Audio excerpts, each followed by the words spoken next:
Cyril, ce soir sur France 5, documentaire de quelqu'un que les auditeurs d'Europe 1 connaissent très bien, Olivier Delacroix. Comment combattre le déterminisme social? C'est la question que se posent Olivier Delacroix et sa co-réalisatrice Katia Maxime dans leur série documentaire intitulée Les combattantes.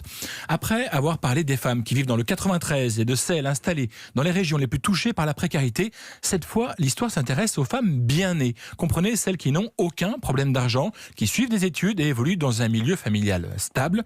Mais ce n'est pas pour autant qu'elles sont épargnées par cette question du déterminisme. Écoutez justement ce qu'en dit Olivier Delacroix. Il est au micro de Louise Bernard.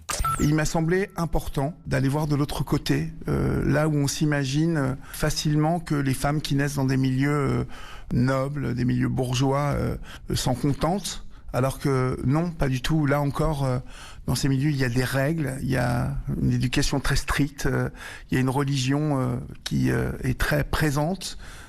Et là aussi, nous avons des femmes donc qui disent non à tout ça et qui sont éprises de liberté, qui ont envie d'être maîtresses de leur destin.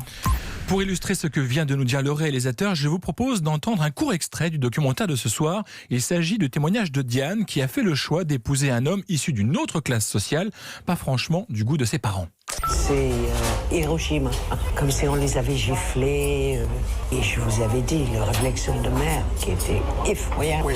Ces gens-là, on couche avec, on les épouse pas. C'est horrible.